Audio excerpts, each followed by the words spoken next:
Bonjour. Donc, comme vous l'avez vu dans la vidéo sur les troubles érectibles, si vous ne l'avez pas vu, je vais vous la mettre en lien quelque part dans la description ou les petits carrés dans la vidéo. Comme vous l'avez vu dans la vidéo sur les troubles de l'érection, la problématique de base vient simplement d'un épuisement. Et quand on parle d'épuisement de l'organisme, on parle d'épuisement global. Alors, les troubles de l'érection chez l'homme ne sont qu'une illustration du fait que, bien, il n'y a plus assez de ressources dans ces fameuses glandes surrénales, ces petites glandes qui surplombent les reins. Il n'y a plus assez de ressources pour produire suffisamment d'adrénaline pour que, quand le corps a besoin de faire un effort particulier, eh bien, il puisse y avoir un apport de sang suffisant dans les zones périphériques en particulier. Et donc cet épuisement surrénalien se traduit par des troubles érectiles, bien sûr, mais se traduit par des troubles de la circulation dans toutes les zones périphériques du corps, cerveau, mains, pieds. Et au final, les personnes qui ont des troubles de l'érection, ce sont des personnes épuisées, qui n'ont pas leur cerveau qui est alimenté de façon correcte en sang, qui n'ont pas les mains, les pieds qui sont alimentés de façon correcte en sang, et globalement dans lequel la circulation est impactée. Parce que c'est simple, je vous ai dit, le stress dans le corps humain, le stress c'est l'adaptation. Chaque fois qu'il y a une nécessité de s'adapter, eh bien il y a stress. Et chaque fois qu'il y a stress, il y a une réponse, il y a sollicitation des fameuses glandes surrénales qui produisent des neurohormones comme l'adrénaline et la noradrénaline qui vont augmenter le rythme cardiaque et les contractions cardiaques, pouvoir pousser plus de sang dans tout le corps. Il va y avoir aussi production de cortisol, qui est une hormone qui va participer de manière active à toute la réaction adaptative du corps. Imaginons, je suis au repos, d'un seul coup, hop, je lève mes bras. Pour lever mes bras, il va falloir bien qu'il y ait des muscles qui soient sollicités. Il va falloir aussi qu'il y ait un afflux sanguin au niveau de ces muscles pour les alimenter de manière correcte. Et donc, il y aura eu une mini-production d'adrénaline par les glandes surrénales. Et puis, hop, dès qu'on s'arrête, elles reviennent au repos. La problématique, c'est quand ces glandes surrénales sont sollicitées en permanence. Or, notre mode de vie actuel sursollicite ces glandes surrénales. Alors, il y a la première phase dans laquelle les glandes surrénales sont sursollicitées, mais on a encore de la ressource pour y répondre. Donc, on répond par le stress. Et on est, comme on dit, en stress. D'accord ? On produit de l'adrénaline, on produit du cortisol, avec des conséquences lourdes sur le corps, parce que si ponctuellement c'est adapté de produire de l'adrénaline et du cortisol, si c'est de façon chronique, alors là c'est complètement inadapté. Et on s'est rendu compte que le cortisol réalisait un véritable catabolisme dans le corps. Il exerce une résistance à la nutrition, c'est-à-dire qu'on ne se nourrit pas, il inhibe la digestion, l'assimilation, et en même temps il réalise une résistance à l'insuline, à la leptine, ce qui cause obésité, diabète et troubles divers. Retard de guérison, puisque le cortisol est une hormone qui est anti-inflammatoire. On en a dérivé la cortisone. La cortisone, normalement, est produite par le corps à dessein, et puis nous, on l'a concentrée. Et donc, dans la première phase, on produit beaucoup d'adrénaline et de cortisol. Alors, ça va. Il y a des sollicitations permanentes qui nous arrivent dessus. On produit de l'adrénaline et du cortisol. Alors, il y a les conséquences d'une production chronique d'adrénaline et de cortisol, mais ça va, on tient le coup. Et puis, il y a un jour où les glandes surrénales, elles n'en peuvent plus. Elles n'en peuvent plus parce que ces glandes surrénales, premièrement, elles doivent être nourries. Et on va voir ça dans cette vidéo. Et deuxièmement, elles doivent avoir du temps de repos, histoire de pouvoir à nouveau produire des hormones de manière conséquente. Et au moment où elles ne peuvent plus, alors à ce moment-là, c'est le crash, c'est le burn-out. Et quand tu es tombé dedans, je peux te dire que c'est difficile de s'en relever. C'est l'épuisement global, la fatigue chronique. Pourquoi ? Parce que les surrénales ne produisent plus assez d'adrénaline et de cortisol. Alors dès lors, c'est fatigue chronique, troubles de l'érection, par exemple, chez les hommes. Et puis, comme l'adrénaline et la noradrénaline jouent un rôle extrêmement important aussi dans la régulation de tout le système nerveux, dans l'apport d'informations au niveau du cerveau et le traitement que va faire le système nerveux central des informations, eh bien, on va se retrouver avec des troubles de l'humeur, pas assez de sang qui monte jusqu'au cerveau parce qu'on est épuisé simplement. On va se trouver avec des crises de panique, des crises d'angoisse, les larmes vont venir facilement, les émotions nous submergent. Vous savez, les gens qui sont hyper émotionnels, tu peux te dire c'est hyper fatigué. Pourquoi ? Parce qu'il y a un moment où les glandes surrénales ont cravaché, et puis c'est toujours pareil, on est avec un capital surrénalien plus ou moins grand. Pour chacun de nous, il y a deux paramètres à prendre en compte. Qu'est-ce qu'on avait au départ et quelles ont été nos circonstances de vie. Si tu as un bon capital au départ et des circonstances de vie qui sont peu sollicitantes, tu vas garder un bon capital. Si tu avais un mauvais capital au départ et beaucoup de sollicitations, tu vas aller au crash très rapidement. Si tu as un bon capital et beaucoup de sollicitations, tu vas aller au crash peu plus lentement, mais au final, tu vas aller au crash. Alors, pour tous les troubles érectibles, pour tous les épuisés chroniques, pour tous ceux qui ont des glandes surrénales qui sont dans les chaussettes, pour tous ceux qui ont les crises de larmes faciles, qui sont submergés par leurs émotions, qui ont des troubles circulatoires majeurs, de l'arythmie cardiaque, hein, pour tous ceux qui ont des maladies neurodégénératives, donc au niveau du cerveau, si c'est mal alimenté là, ça dégénère obligatoirement. Pour tout cela, j'avais envie de vous proposer un jus. Alors, un jus, oui, bien sûr. Oui, parce que j'ai envie de vous montrer combien, les fruits et les légumes, et de vous inspirer, de vous dire que les fruits et les légumes, c'est pas une option. D'ailleurs, tu vas voir, quand on va traiter les glandes surrénales, si tu vas voir un naturopathe, qu'est-ce qu'il va te dire? Il va te dire, voilà, par exemple, la vitamine C est ultra importante pour le fonctionnement des glandes surrénales, parce que la vitamine C aide, est un maillon essentiel de la production de l'adrénaline et du cortisol en particulier. Il vous faut de la vitamine C, et il va te donner des compléments en vitamine C. Mais on n'a pas réfléchi que de la vitamine C naturelle, biodisponible, accompagnée de tous les autres antioxydants minéraux que tu peux imaginer, ça se trouve dans les fruits et les légumes. Et donc, ces recettes de jus, elles sont là aussi pour t'inspirer et pour te dire simplement, mais tout est là. C'est pas accessoire. Les fruits et les légumes ne sont pas accessoires. C'est une part essentielle de notre régime alimentaire. Et si tu la prends pas, tu vas devoir aller chercher des gélules que tu vas payer très cher pour ce que c'est, pour une matière qui est dénaturée, qui est isolée, qui ne t'apporte pas l'étendue des propriétés que vont t'apporter les fruits et les légumes quand tu les prends sous forme brute.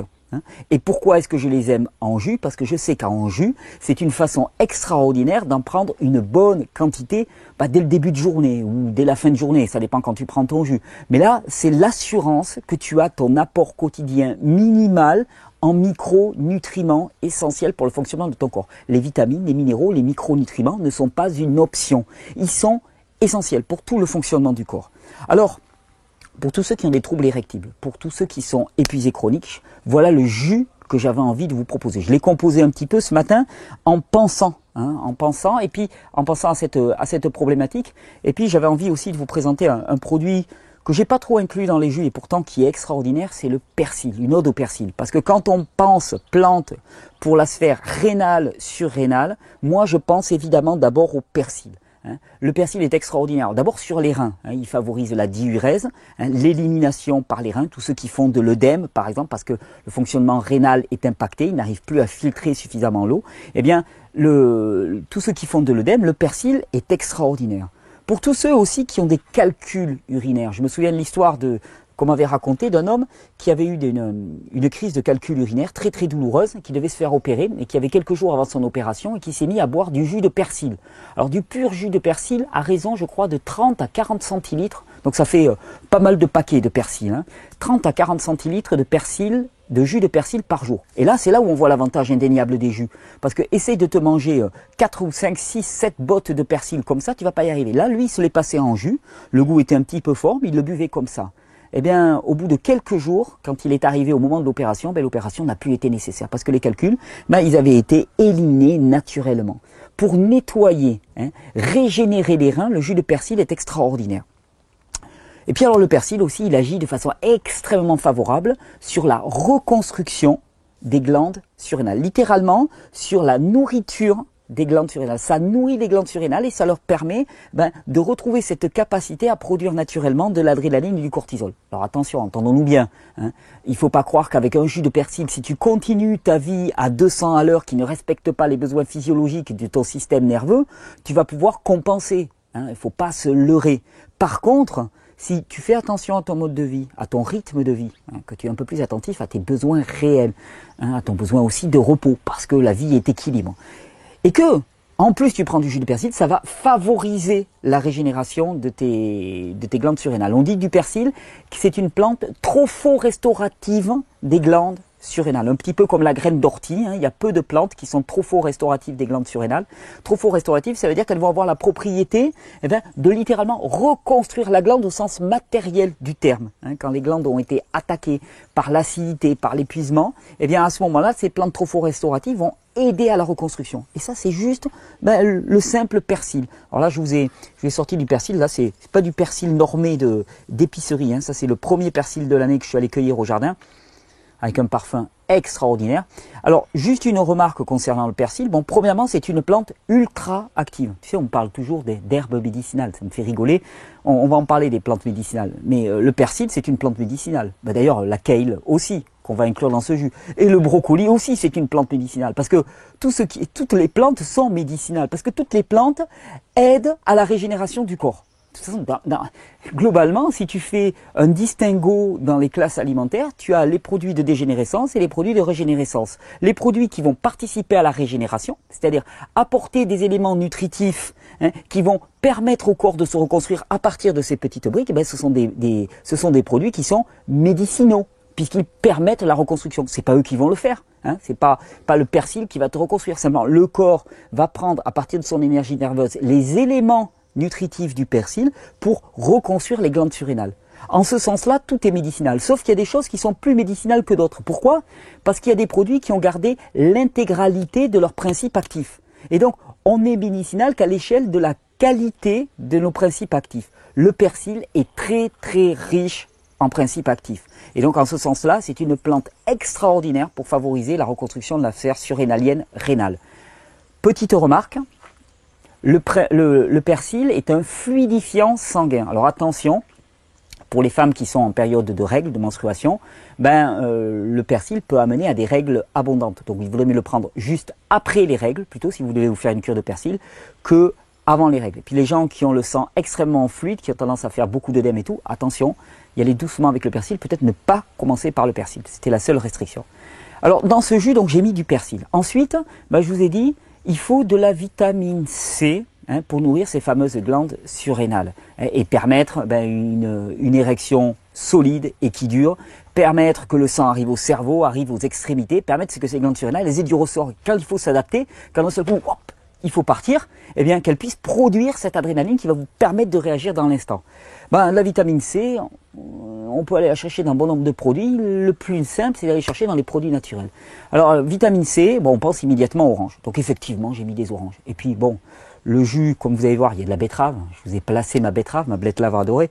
Et les oranges sont extraordinaires parce que sont chargées de vitamine C, sont chargées aussi d'acides faibles qui vont venir nettoyer tout le corps, donc décongestionner le corps et favoriser l'élimination. Autant de travail qui n'aura pas à être assuré par le système nerveux et par le système éliminatif, et donc un peu moins de travail qui sera demandé aux surrénales, donc on les soulage. Des belles oranges du jardin qu'on va utiliser, je crois même que c'est des sanguines, celle-là si je ne me trompe pas. Vitamine C, mais vitamine C on pense toujours orange alors qu'il y a beaucoup nombre d'autres légumes qui contiennent énormément de vitamine C. Je pense en particulier à la famille du chou. Alors là j'avais, regardez ça, magnifique, des petites, chez nous on appelle ça des broutes. Vous savez, c'est les repousses quand on coupe les brocolis au jardin, on les coupe et puis on laisse la tige en terre, on l'incise en 4 et puis là ça fait des tas de petits rejets et ces rejets ils se consomment à nouveau. Puis c'est surtout qu'il y a beaucoup de feuilles là-dedans. Ça c'est de la pure chlorophylle. Dans le chou et dans toute la famille du chou, il y a aussi du soufre qui est extrêmement nettoyant pour le corps, qui va nettoyer toute la sphère digestive et pulmonaire. Donc il va favoriser la désobstruction du corps, donc autant de travail qui n'aura pas à être fait, autant d'obstructions qui seront levées et qui vont demander moins de travail d'adaptation au corps et donc plus de soulagement aux glandes surrénales. Donc dans la famille du chou, j'ai choisi un petit peu de brocoli et puis j'avais quelques repousses de chou kale aussi, le fameux chou frisé qui est un chou frisé tout simplement. Vous pouvez mettre n'importe quelle famille du chou, ça conviendra très très bien. Le chou kale je l'aime bien parce qu'il est extrêmement doux.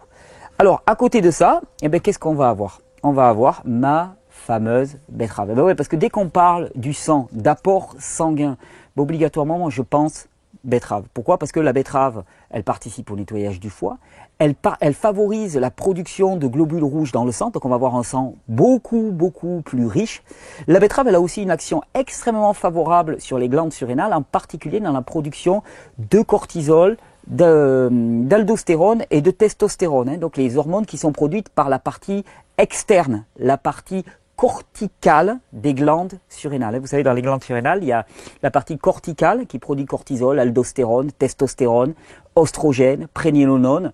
Et puis il y a la partie interne, la partie médulaire qui produit de l'adrénaline et la noradrénaline. La betterave est excellente pour nourrir la partie corticale, pour permettre une meilleure production d'hormones surrénaliennes. À cela, bien sûr, j'ai ajouté du gingembre. Ah ouais, le gingembre stimulant. D'ailleurs, vous verrez dans la plupart des produits dits aphrodisiaques, ben, vous allez avoir du gingembre. Ouais, le gingembre, c'est un tonique. Hein, il va favoriser, il va réveiller un petit peu le système nerveux. Et puis du curcuma, parce que le curcuma, c'est un passe-partout incontournable. Regardez-moi cette couleur magnifique. J'aime inclure du curcuma à tous les niveaux. C'est un anti-inflammatoire global.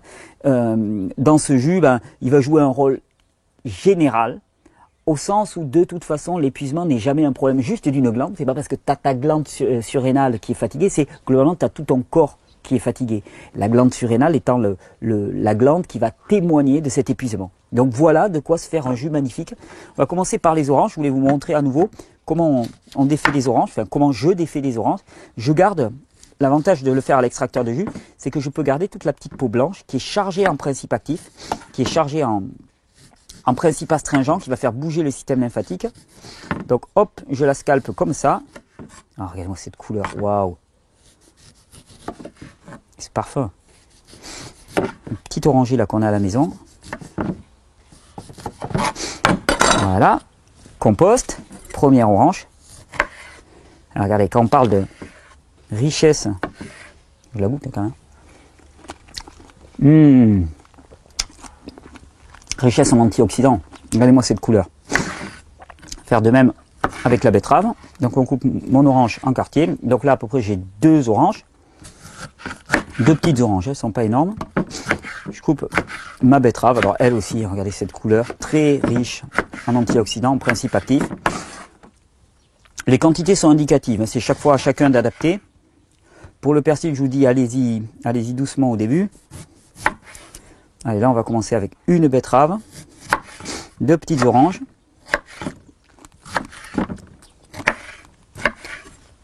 une betterave, 2 petites oranges. Alors en gingembre, vu qu'on va le passer avec le L'Angel, me fait à chaque fois, je me trompe avec ce, donc une petite quantité suffira largement parce qu'il extrait extrêmement bien les jus de gingembre. Donc une petite quantité suffira et puis une petite quantité de curcuma. Allez, j'ai préparé la deuxième orange, pareil. L'avantage, c'est que vous voyez, avec les jus, c'est que, vous voyez, toute cette assiette de verdure, de légumes, ça va faire un ou 2 grands verres de jus que vous allez pouvoir vous siroter tranquillement pendant la matinée. Tranquillement, je dis toujours, parce que plus on savoure un jus tranquillement, mieux on l'assimile. Et puis, bon, vu la qualité de ces produits, autant l'assimiler le mieux possible. Donc, pareil, on découpe l'orange. Et puis, on a le persil. Ça va passer tout seul. Je pense pas que ce soit la peine de le découper. Et puis lui, on va le passer tout seul. Eh bien, écoutez, c'est parti. Il est allumé. Et voilà. Alors, moi, j'aime bien commencer par un peu de matériau dur. Regardez-moi ce jus là. Je résiste pas au plaisir de voir le jus. Il faut juste que pas que ça éclabousse. Et voilà, petit à petit, on alterne. Toujours alterner. Produit mou, produit dur. Ouais, je vais quand même mettre ça pour pas que ça éclabousse. Gingembre et curcuma que je passe au début, hein, pour éviter que ça donne trop de goût au jus suivant, si quelqu'un passe les jus suivants. Voilà. Là j'aurais pu un peu découper. Voilà. Mais il prend toujours. Et puis là j'ai commencé à passer mon persil. Alors là j'en avais une grosse poignée. Ça correspondrait à une belle botte de persil. Parce qu'en plus c'est du persil qui vient vraiment du jardin, qui est très concentré en principe actif. Donc le persil, ça donne un jus assez épais, ne soyez pas surpris si vous faites des jus de pur persil. Un peu comme la mâche, hein, ça va donner un petit peu de dépôt au fond. C'est tout à fait normal, ça arrive tout le temps. Allez, après je continue à passer mes brocolis. Et là vous avez vraiment quelque chose qui est nourricier. Parce que on te parle toujours de guérir, de réparer le corps. Et puis on veut te guérir et te réparer le corps avec des produits mais qui n'ont rien de nourricier pour le corps. Tout ce qui guérit le corps, c'est ce qui va nourrir le corps. Et c'est pour ça, en ce sens-là, que je te dis, il n'y a que 2 classes d'aliments. Il y a les aliments médicinaux, c'est-à-dire qui sont propres à cette fonction naturelle du corps qui est de se régénérer. Hein, la caractéristique du vivant, c'est de se réparer. Donc, soit tu nourris cette capacité à se réparer, hein, en lui fournissant les matériaux appropriés pour ça, soit tu ne le nourris pas. Hein, tu ne le nourris pas parce que tu apportes des aliments dénaturés, transformés, hein, qui n'ont pas le totum de nutrition qu'on pourrait y trouver, qui sont privés de micronutriments. Bon, et à ce moment-là, ce sont des aliments de dégénérescence. Hein. En ce sens-là, j'aimais bien la différenciation qui était faite entre aliments de régénérescence et puis aliments de dégénérescence.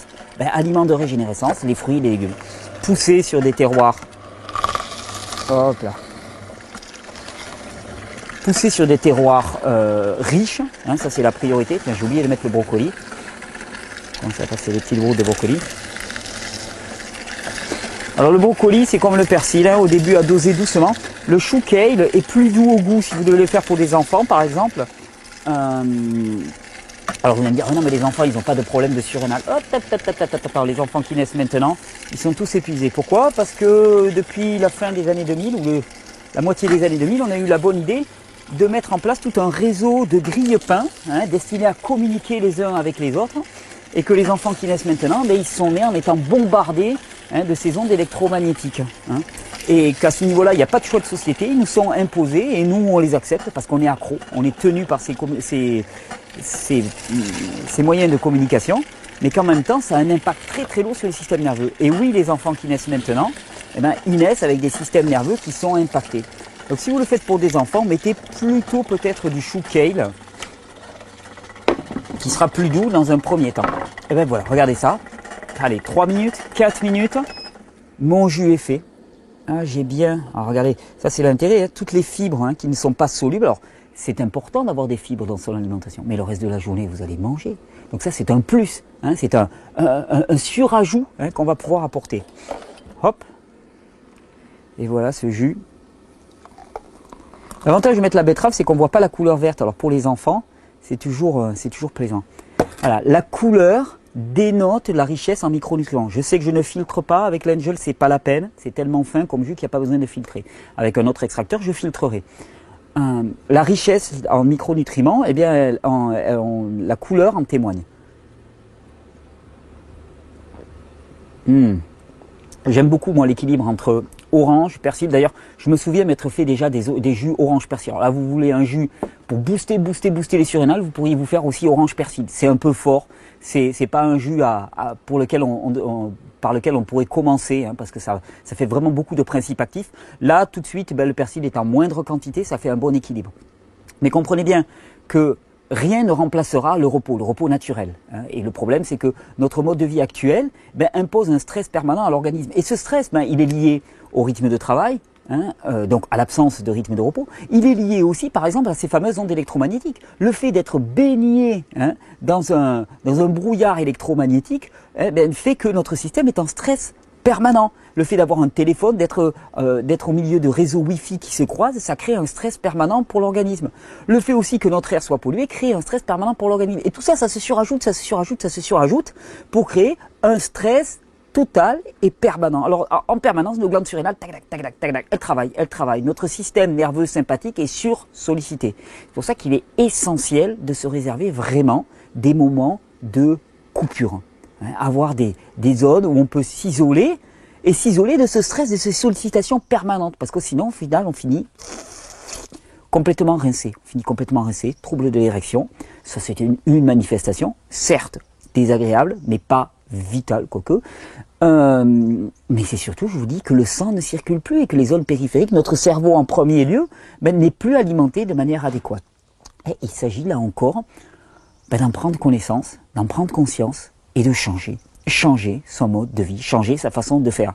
Et consommer des aliments extrêmement chargés en micronutriments, de manière à pouvoir nourrir ces fameuses glandes surrénales et faire en sorte qu'elles aient la capacité de produire enfin de manière correcte cette adrénaline et ce cortisol, pour éviter de tomber dans ces espèces de situations émotionnelles, mélodramatiques, dans lesquelles ça part en grandes explosions. Pourquoi? Simplement parce que les gens sont épuisés, parce que nous sommes tous épuisés. Alors, bonne régénération.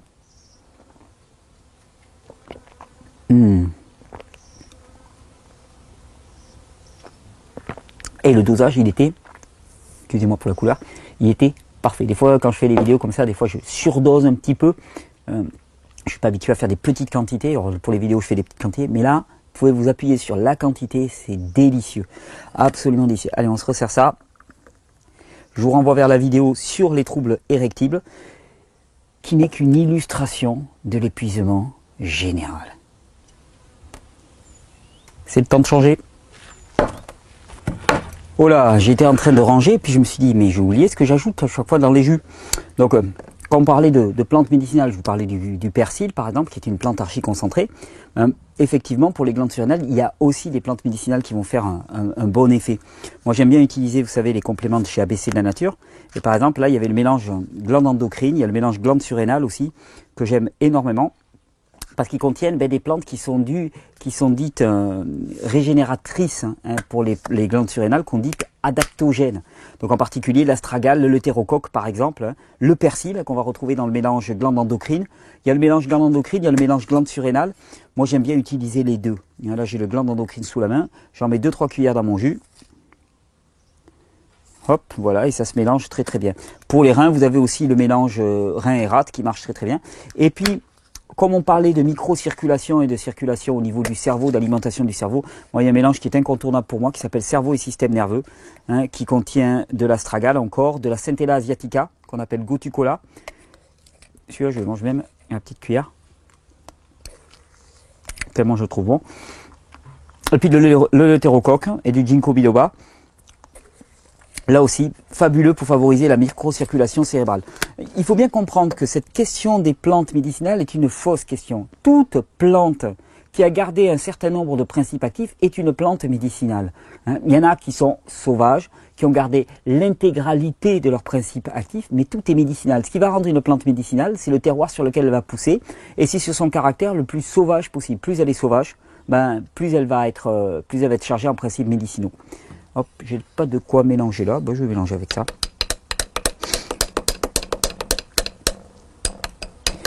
Prendre soin de son système nerveux, prendre soin de ses glandes surrénales, c'est d'abord éviter l'épuisement et ensuite le nourrir avec des vraies nourritures. À votre santé.